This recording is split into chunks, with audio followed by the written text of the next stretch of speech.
If you want to discover bizarre alien forms, strange creatures from far, far away, you don't need to reach into the deep corners of outer space. How about a creature with 3 hearts, 9 brains, and 8 massively strong arms that never stop moving?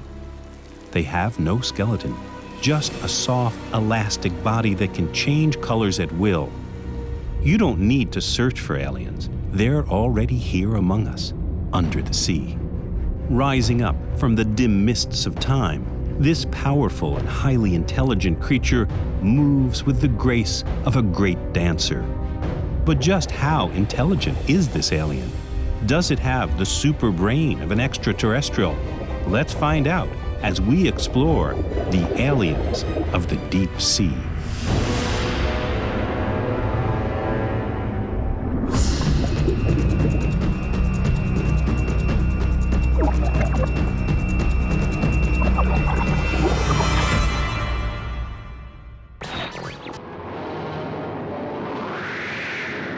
The octopus has long inspired fear and loathing, a slimy creature hurtling up from the bottom of the sea to attack ships and drag unlucky sailors to their deaths in the dark sea.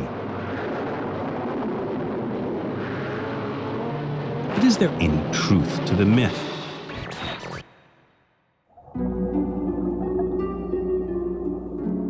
The Finisterrae Aquarium in La Coruña in northwestern Spain.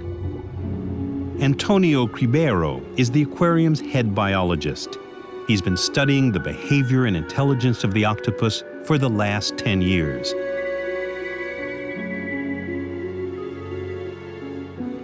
But what most people don't know is that while we've been studying the octopus has been studying us.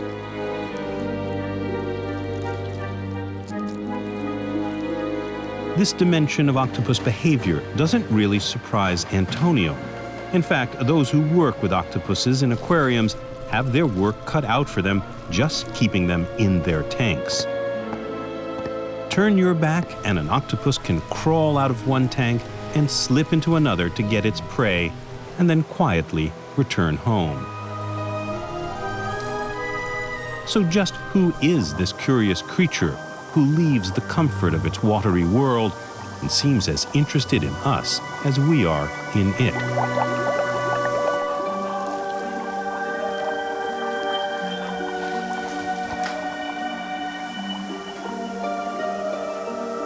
Antonio knows this isn't an animal who simply made a break for freedom. This is an intelligent creature who's mapping its environment. But just how intelligent is the octopus? Antonio is going to make little Pepino undergo a slew of tests. This time, there will be no escape.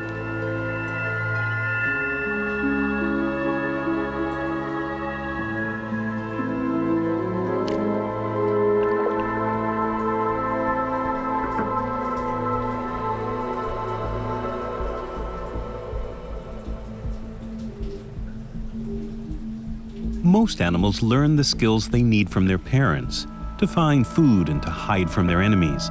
Much of the rest is instinctual. The sign of true intelligence is when an animal solves a new kind of problem, something that no member of the species may have figured out before.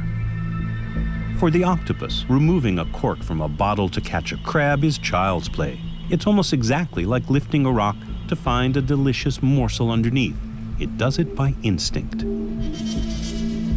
But what about opening a screw-top jar? There are no screw-top jars in nature, nor any instinctual response to help in opening it. Look, he's exploring the jar. He's touching it.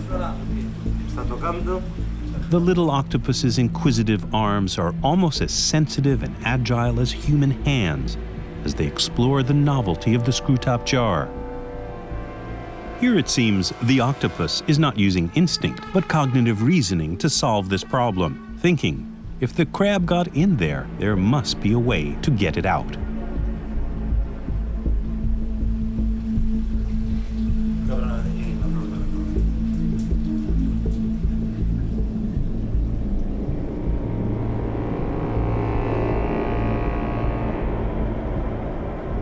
Pepino thinks through the problem until he succeeds.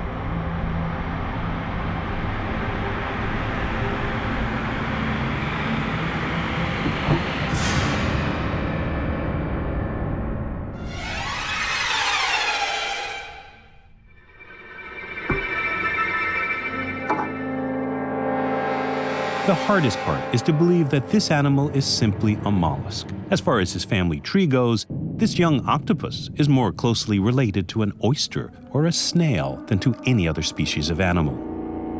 As a reward for all his hard work, Pepino injects poison to paralyze the crab, and then it's lunchtime.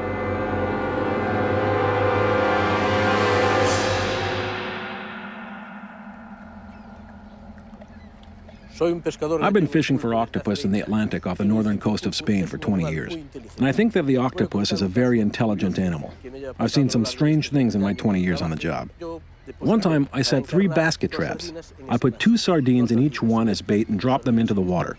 Later, when I hauled in the traps, I was amazed to find one trap containing an octopus and 6 sardines.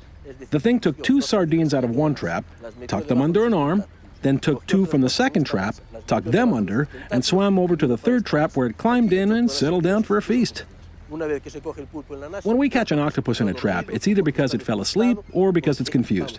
I mean, an octopus can go in and out of a trap no problem. It's smart enough to get the sardines out and then take them home whenever it wants.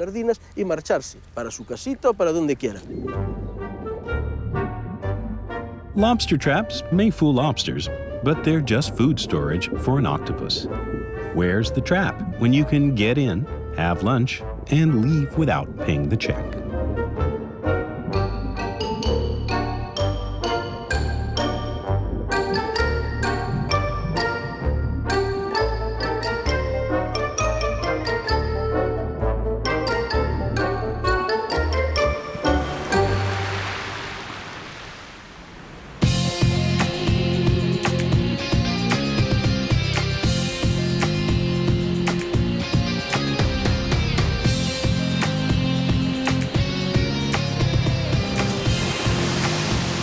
Back at the aquarium, Antonio Cribero and his team make their crab-eating experiment even harder.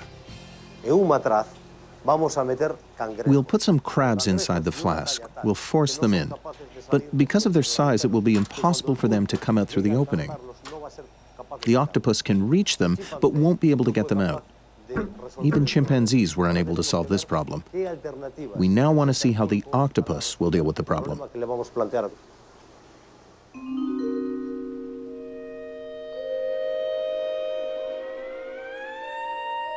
These crabs were forced into the flask, a situation that simply wouldn't happen in the octopus's natural habitat. The octopus has to think. He smells his prey and can see that there's no stopper keeping him away from the crab. But even with an open top, these crabs are definitely not going to come out. This means the problem has to be attacked from another angle. If the crabs are too big to get out, the octopus will just have to make himself small enough to get in.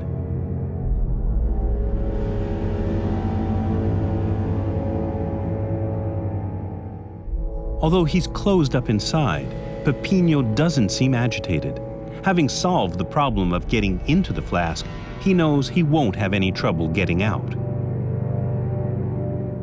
The octopus has passed an important intelligence test, the solving of new problems with flying colors.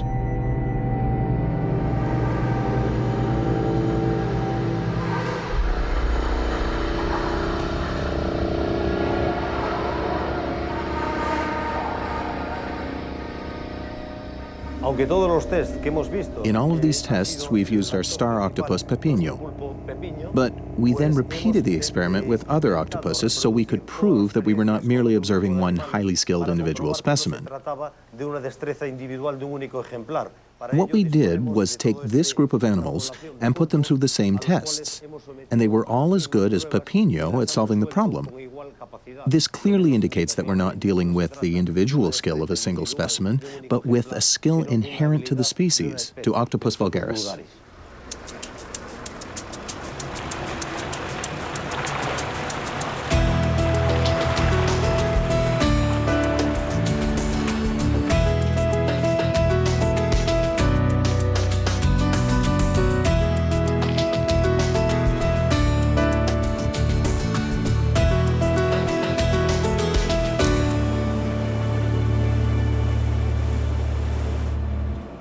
The chilly waters of British Columbia, off Vancouver Island, are haunted by a specter, the largest of the cephalopods. It's Octopus dofleini, the North Pacific giant octopus. Kevin van Klemput has studied this area for 3 decades now. The giants hold few secrets for him. So where are we going? We're here at Wayne Rock. Right now the anchor is sitting in about 15 meters of water in what I call a valley of 3 rocks. And so we'll be going down to the anchor and working our way upslope onto the top of the reef just off the starboard side of the boat here. And that's where we'll work with the octopuses up on top of that. Any chance of finding a female and eggs today, do you think? Today, if we get down in the 20 to 30 meter range, we may be able to find some females with eggs in their dens. So maybe we'll get down and see some of them.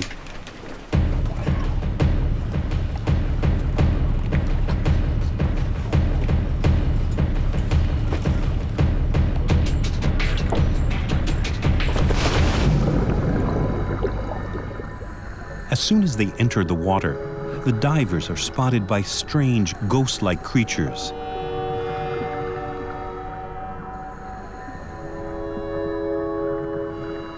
The men have no idea they're being watched.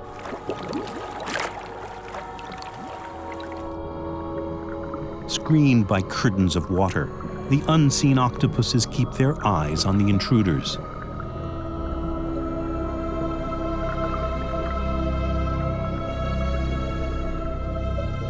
The huge animal slowly comes closer and decides to risk a meeting.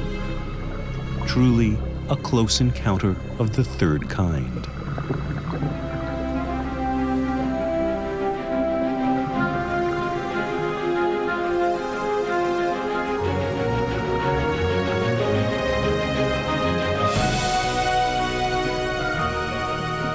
Rectangular pupils and round golden eyes give the octopus a strangely familiar expression. Could it be a look of recognition, almost understanding?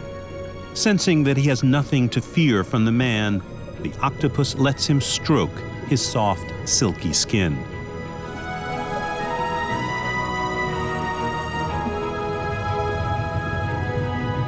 This creature is as unthreatening as it's awe-inspiring. It's odd. Despite its amazing size, its Herculean strength, and its complex brain, the octopus has never become king of the sea. Many think this has to do with the tragically short life expectancy of the female.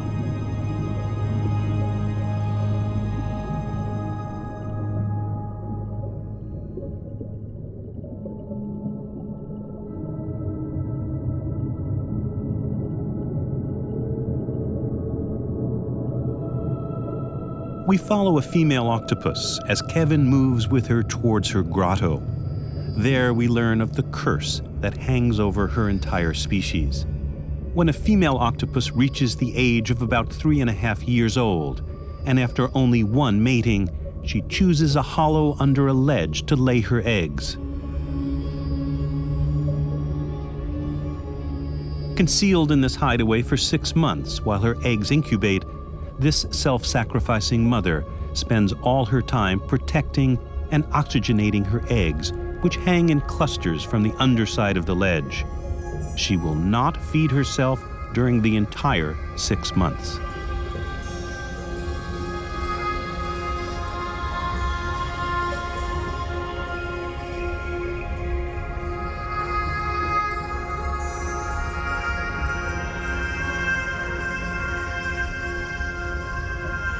By the time the eggs start to hatch, she is exhausted, anemic, and starving. Her sacrifice may preserve the species, but at the same time, it has prevented it from passing on skill and knowledge from one generation to the next. Each and every generation of octopus has to start learning about its world from scratch. Every generation is born into an eternal new beginning. The mother's last effort is to leave the grotto for her offspring, then she slowly dies of exhaustion.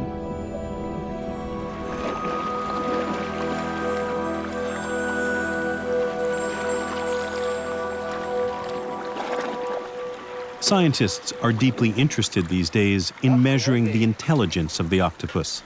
in understanding its unique nature.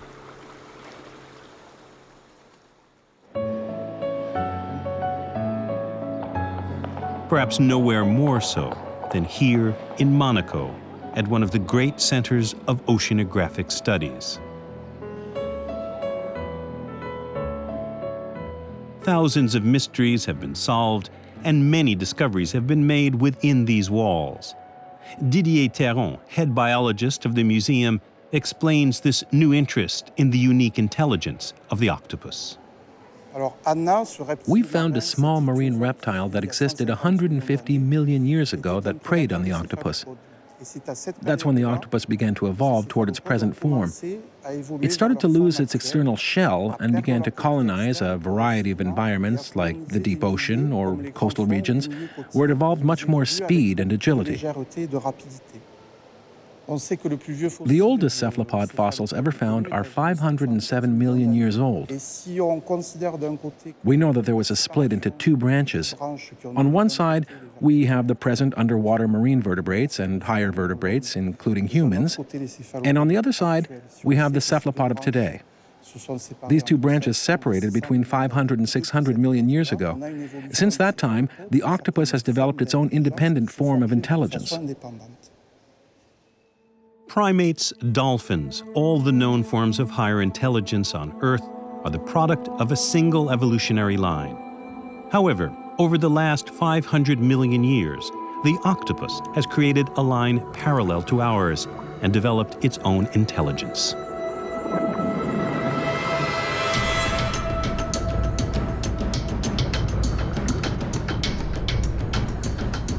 While the mammals formed groups and developed communication abilities, the octopus chose solitude and developed an almost supernatural power: invisibility.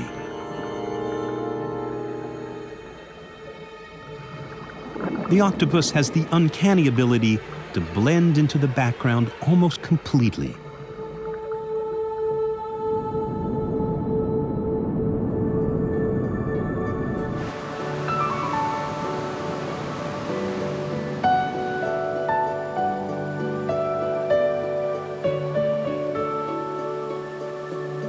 The octopus can change its skin's color, its markings, and its texture at will and quickly.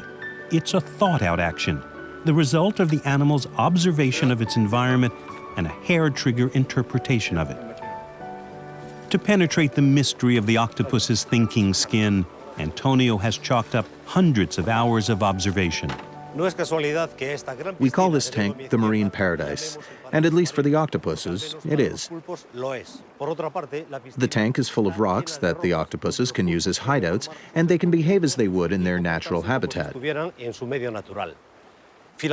Finally, and this is the best part for the octopus, there are no predators here, and this provides an ideal environment for us to observe the interesting behavior of these cephalopods.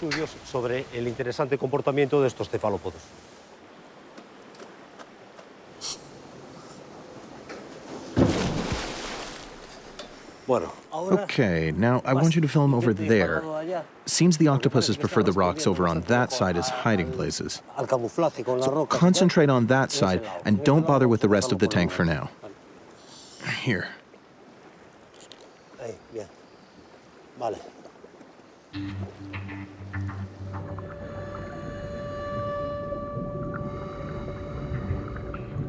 The little octopuses are somewhere around, but where? They must be caught by surprise, otherwise they'll disappear in a flash. As it flees, shooting ahead like a rocket, the octopus releases bursts of ink.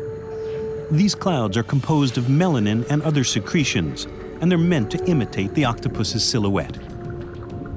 Most enemies are fooled by these decoy shapes, except that now it's another intelligent being that's keeping up the chase. We also discover that it's a very emotional animal, and it can turn pale with fright, redden with anger, or alternate between the two colors. It can also transform its texture and shape according to its needs.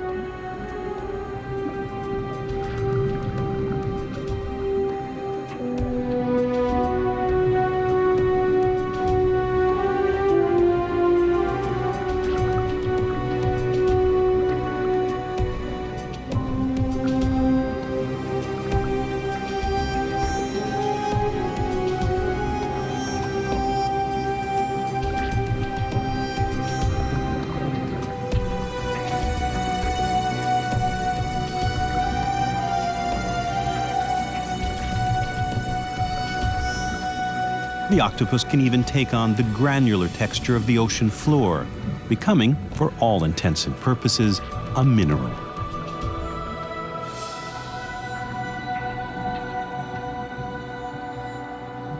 Seen from Antonio's glassed-in office, the static camouflage of a soul is nothing compared to the octopus's dynamic camouflage.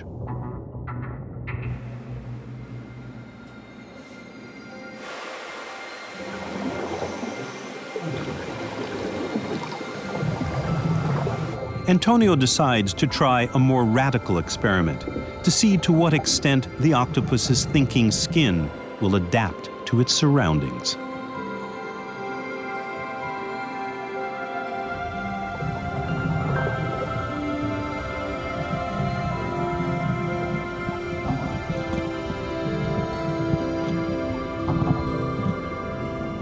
The idea is to allow potential predators to surround the transparent box, pushing the octopus's camouflage powers to the maximum. It will show that in imitating their surroundings, the octopuses must be aware of both themselves and what is around them. Startled, the octopuses hesitate and at first adopt defensive positions, but then almost instantly they take on the colors and patterns of what's below them. Minutes pass, and wherever they move in the box, the octopus's skin keeps them undetectable to the predators hovering around. Now the experiment becomes even more challenging. Antonio asks his divers to install a piece of canvas printed with a geometric pattern on the bottom of the box. The colors correspond to the pigmentation possibilities of the octopus's melanin, but there's no way that the animal could have seen this artificial design in nature. Proving again that these color changes are the result of actual visual observation. They react very quickly and adapt to the new situation.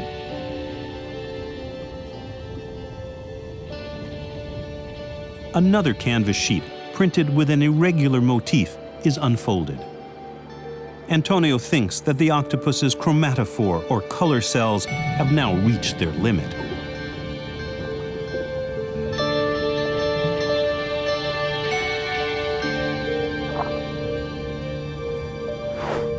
Thousands of cells are mobilized. Apparently, the extraordinary kaleidoscopic nature of the octopus's skin can think its way out of any tight situation. We've seen that camouflaging is a conscious, voluntary act triggered by the octopus's thinking process. But other species of octopus go even further. They not only change their color and texture to confuse predators, they can even mimic the shape and behavior of other animals.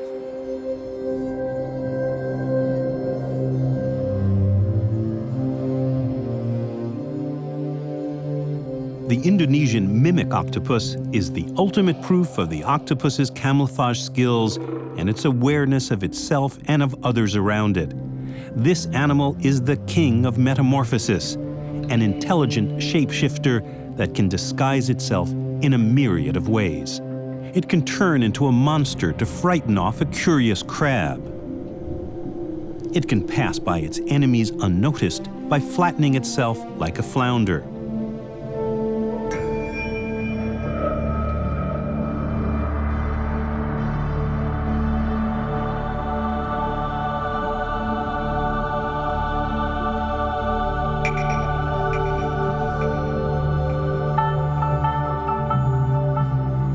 Or swimming freely, it turns into a scorpion fish, a dangerous character whose spines are capable of injecting a deadly poison. To protect its lair, it becomes a striped sea snake whose bite is more venomous than a cobra's. Or it can be as safe as a hermit crab in a borrowed shell. In a grand finale, it becomes a cuttlefish, too fast to be caught. Clearly, it's aware of itself and what's around it, but what are the limits to that awareness?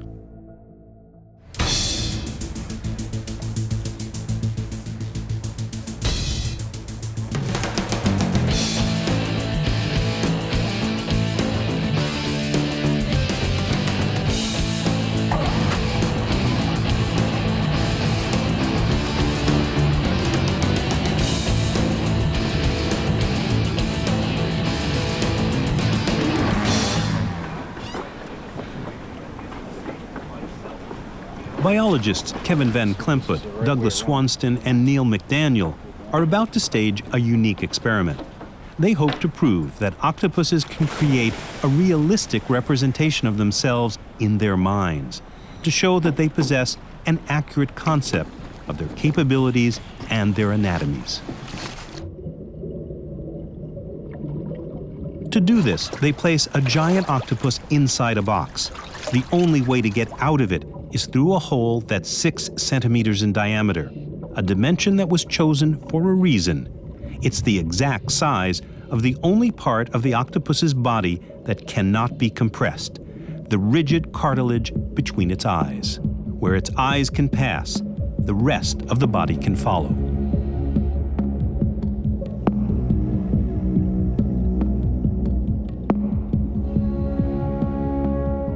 The animal, captured just a few hours before the experiment, has had no experience with divers and finds itself facing a tough problem indeed. In spite of the unfamiliar situation, the red giant quickly finds the right opening and uses an arm to accurately measure it. Then it smoothly slides one arm after another through the hole.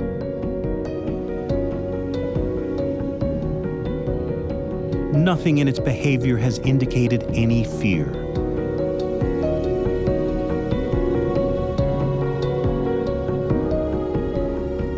Leaving its head until the last, compressing and reshaping it, the Houdini of the animal kingdom has broken out of its prison.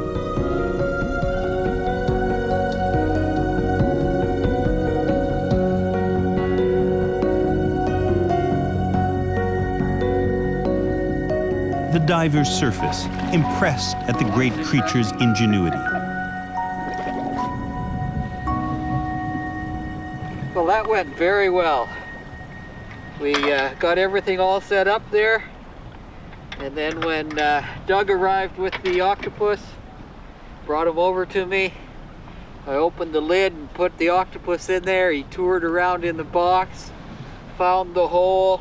It took a long time. It took probably 5 minutes for it to get out. Very, very slow, very methodical, one arm. Then he put 2 arms out of the hole and brought it back in again. Finally a 3rd arm. It was really tough to get the 3rd arm out. And then it seemed to start to work on its mantle. Very cool. And then she popped her eyeballs and mouth part out, collapsed her mantle, put 1 more arm out, popped her mantle out, and then took the rest of the arms. It was just really quickly. She knew what she was doing this time.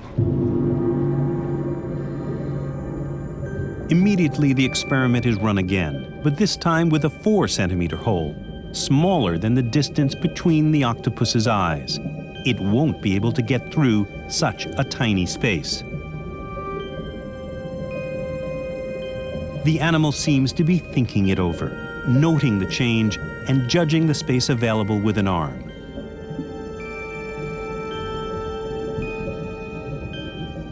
It gives up and doesn't budge.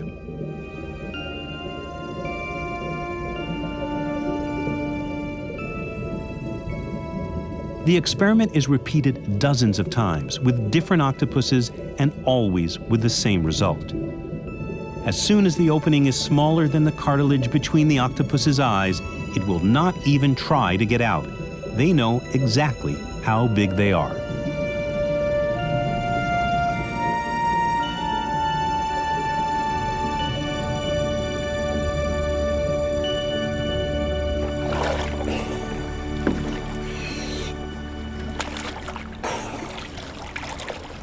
Well, I think that big guy knew that he just wasn't going to fit out through that hole. He did get 1 arm out all the way and then another arm part way, and then he didn't try any more after that.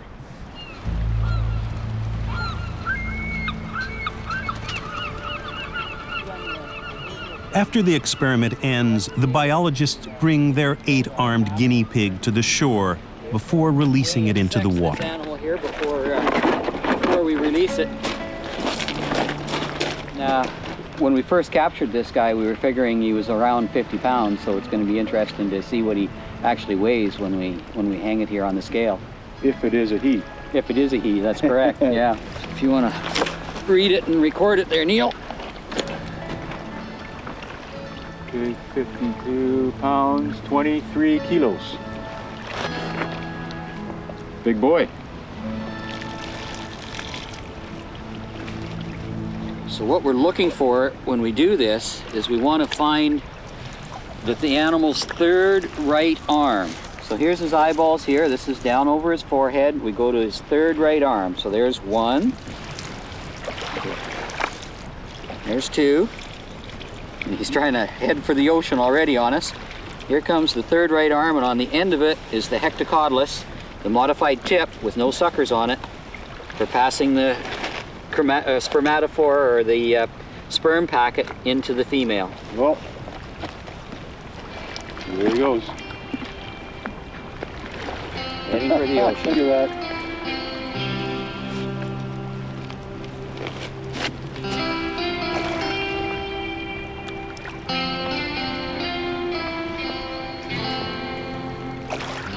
Our octopus, one of the giants of the sea, takes a last look at the world above the water and slides back into its liquid kingdom. Oh, he's happy now.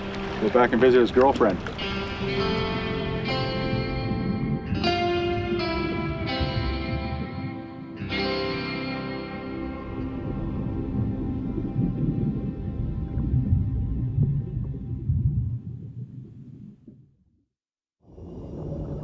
The next major challenge is to see if octopuses are capable of abstract reasoning. Do their notions of time and space allow them to imagine the future? In La Coruña, Antonio Cribero is carrying out a maze experiment. He has a box with two exits. One, a very small hole. The other exit, a larger hole, leads into a long tube that ends in the form of a W. Like its Vancouver Island cousins, the octopus analyzes the hole, too small to get through. There's only one other option. The octopus can't see what's at the end of the tube. To take this path means the animal has to imagine and commit to an unknown reality. Danger is lurking, even if the octopus may feel some protection from the plexiglass tube. A big grouper, the octopus's most feared predator, is right there watching.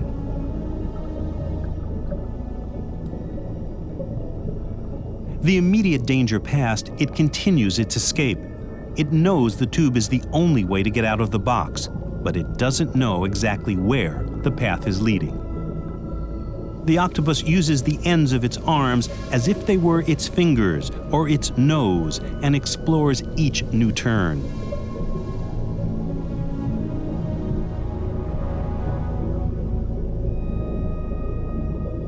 When a predator is near, the octopus goes still, hoping not to attract its attention.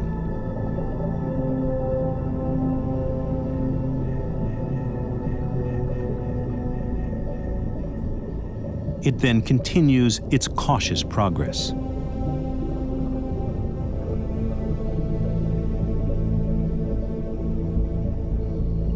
Finally, its arms are free.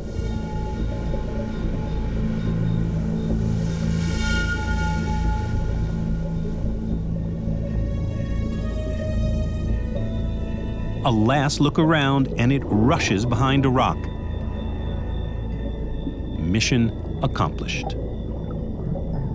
But Antonio is even more interested in what comes next.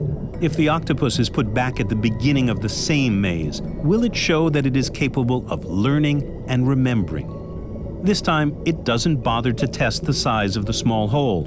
It remembers that it wasn't big enough. With no hesitation, it makes for the opening to the tube and goes through it in a few seconds. The octopus's memory is excellent. It knew what it would find at the end of the maze.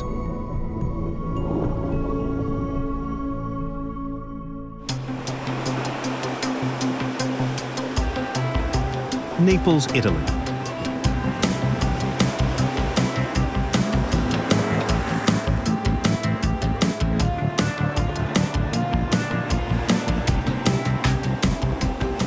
Pietro, a marine biology student at the Anton Dorn Zoological Institute, rides his scooter every morning to the same little fishing port.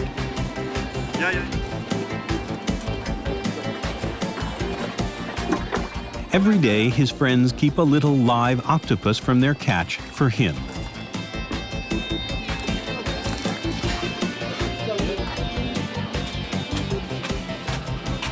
Only wild octopuses, ones that have never been in contact with humans, are used in the experiments carried out at the Dorn Institute. That's to make sure that the octopus's reactions aren't the result of any learned behavior. Around since the end of the 19th century, the Institute is the first research center in the world to become interested in measuring the intelligence of the octopus. And this is where some of the most advanced research in this area has been carried out.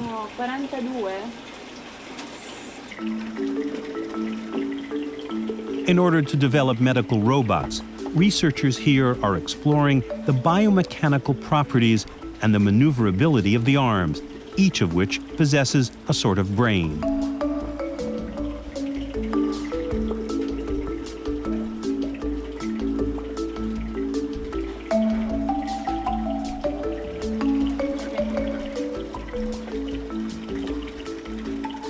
Dr. David Edelman of the Neurosciences Institute in California is primarily interested in the reasoning powers of the octopus. The reason I'm here is that as a neuroscientist and as an individual who's always been interested in science in general, the octopus and the cephalopods in general represent to me a great mystery and a great opportunity. When I look at an octopus, what I see is a totally alien organism, an organism that appears entirely different in its external manifestation than any of the vertebrates that I'm very familiar with.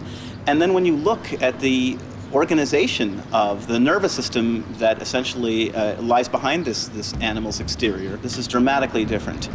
9 brains, or more precisely, a central hub of 180 million neurons in the head linked to 8 other neuron groupings at the base of each arm. This brain configuration has nothing in common with anything we know, yet it harbors an intelligence nearly identical to our own. We may be scared by the structural differences that we found in octopus's brains, but the function across those circuits, the traffic patterns that run across those circuits, I would suspect, but I don't know yet, and this is something that we're going to test, is these are circuits that carry functional information in a way that is functionally similar across all kinds of animals, including certain vertebrates like birds, like mammals, and invertebrates like the octopus. And I suspect we're going to find a grand motif, a grand theme in all of this when we're done.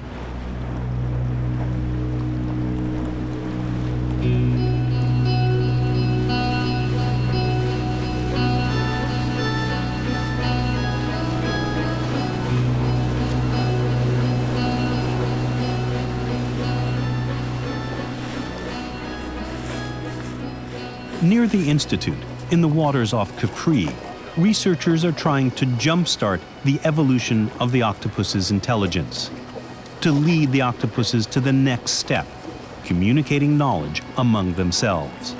The thousands upon thousands of tourists who've taken to Capri's waters have had an impact on the octopus, especially on their food supply.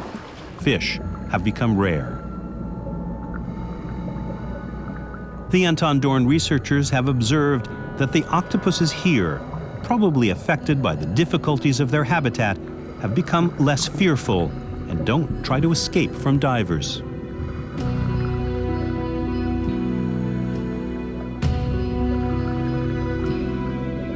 But they notice something much more surprising. The octopuses no longer live separately from each other.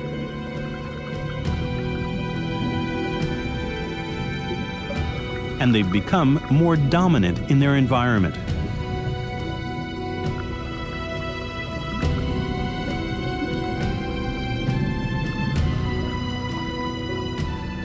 In these waters, the prey has become the predator.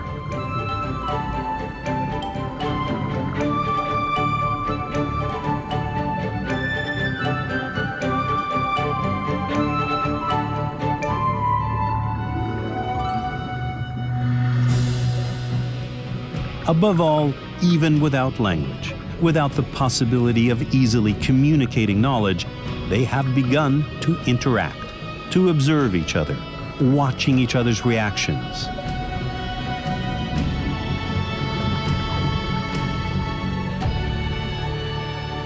In the waters off Capri, it seems that the young octopuses are learning by studying the older ones.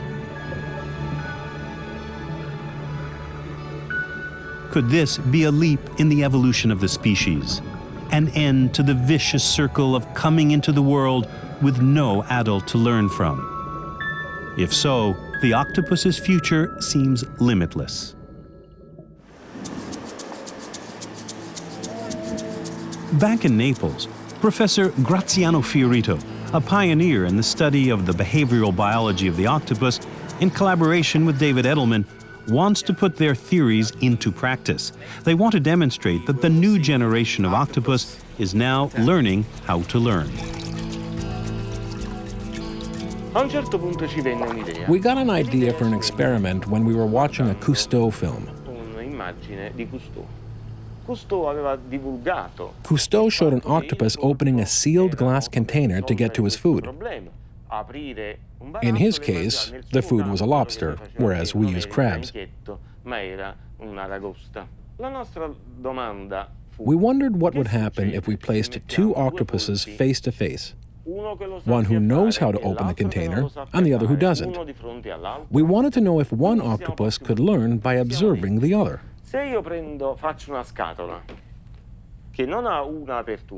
We created a box with 3 openings. The difference between the 3 openings is how they open. With the first opening, the cover simply lifts off. With the second opening, you have to twist open the cover. You have to twist it first and then pull it off. And the last cover also pulls off, but it doesn't come off completely. We place a crab in the box, and then we wait to see what happens.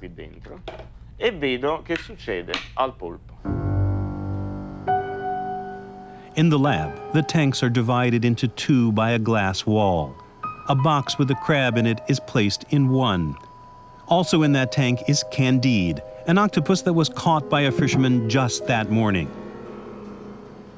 Candide sees the crab, but doesn't react. This is exactly what the researchers expected. The experiment can proceed.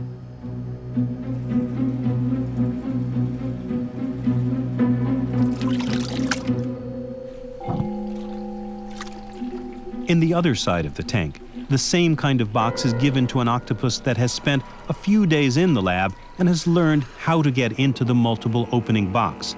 This octopus is called the trainee. It immediately starts to open the box to get at the prey.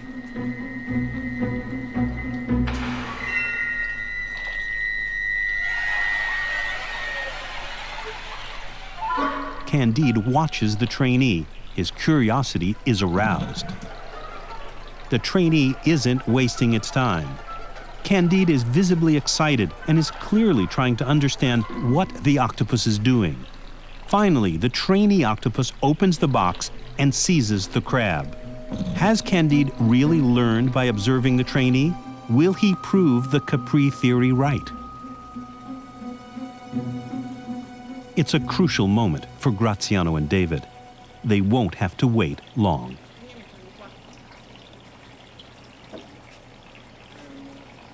Now the glass panel between the 2 tanks is covered over, preventing the octopuses from seeing each other. Candide is left alone with the problem. Is he going to succeed? Without hesitating, Candide grapples with the box and manages to get it open in barely a few seconds. He's observed and he's understood. The experiment is repeated dozens of times and the box is placed in different positions. The octopus always opens it on the same side, using the same opening, showing that he didn't simply learn to imitate a movement, he really understood what had to be done. It seems that the octopus is about to take a leap ahead in the evolutionary scheme. There may be no holding back its formidable intelligence. Is this the start of a Hollywood horror movie?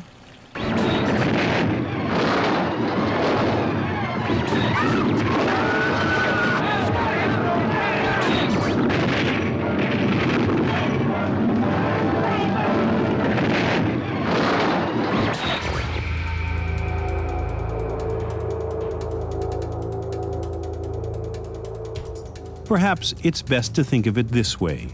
Under the sea, a new form of higher intelligence is taking shape. It isn't going to happen overnight. Hundreds of thousands of years will probably have to pass before the octopus's thinking powers can rival ours. Nature has all the time in the world.